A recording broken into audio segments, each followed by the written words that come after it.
Demonstrators taking to the streets in Boston this morning, protesting police violence in the name of Black Lives Matter. Nearly 30 demonstrators were arrested, shutting down traffic during the morning rush hour. Attorney General Eric Holder slamming the lack of information about the use of force by and against police. His comments coming at an event honoring Martin Luther King Jr., where he also defended the Obama administration's position on law enforcement in this country. Over the past 6 years, our record of support for law enforcement has been both strong and unambiguous. And let us reject the empty rhetoric of anyone who would engage in cynical attempts to divide and to cast blame, choosing instead to affirm once more that Americans from all backgrounds and perspectives must come together to be part of positive change. What is he talking about? Well, we're going to find out. At least we're going to get two views.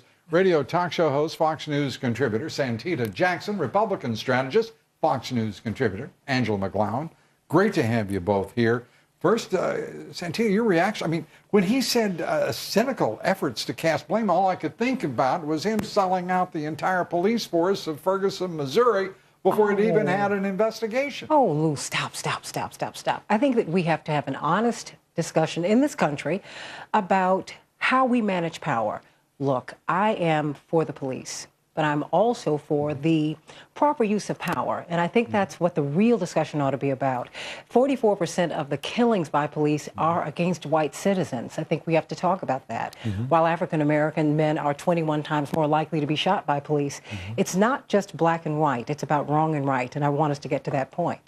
You know, those are good slogans, and I think most of us would agree with them. What we don't agree with is the fact that the top law enforcement officer of the country prejudges a case, goes into a community of 21,000 people and tries to intimidate them and play big shot, and then denies he did there what he was trying to do in Ferguson, Missouri. But I don't think that's what he was trying to do. Sure it was. I know, I just he's playing politics, and the administration's done it from Jump Street. No. I am the sister of 3 black men.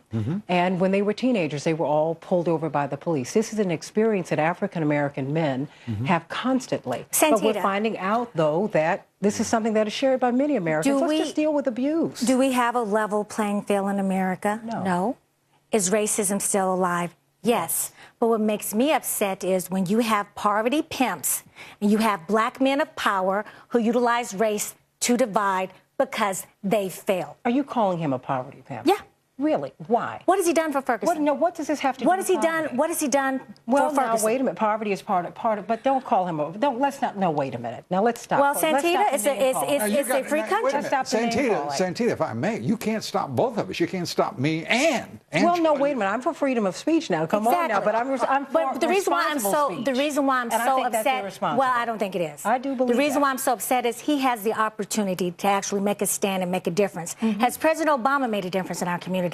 What has Eric Holder done in our community? What has he done? There are only 2 people. There are a lot of people. But excuse me, the leader of the free world? There are a lot of people who can make a difference, and I think that what we've got to do is stop the name calling and come up with some solutions. Okay, well, I apologize that I called Eric Holder a poverty pimp. Absolutely, that was out of line. Well, what do you call a person who spends $31 million supporting the folks who put together demonstrations that many people were believing was a spontaneous response in Ferguson, when it turns out it was orchestrated, bought, and paid for by a billionaire? What do you call that? You know, I don't agree with that, but I'm from someone who is from, I'm from a history of demonstrations. I am too. A lot of this is organic because the pain is... So tell me why Valerie Jarrett calls... I'm not in the White House. Jarrett then dismiss over 1 million people? More people were marching in France this weekend than have ever marched in the United States to oppose and to demonstrate against radical Islamists in Europe. And this presidential advisor, his senior advisor, dismisses them as, and the leaders of 44 nations, as being in a parade. She said it not once, twice. I can't speak to that.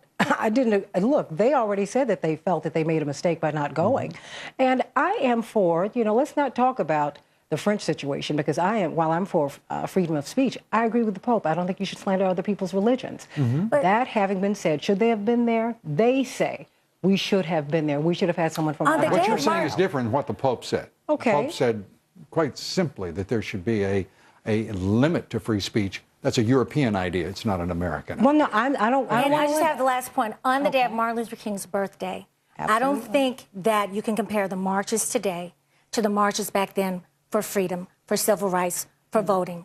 Because people that have marched in these marches, some of them were paid.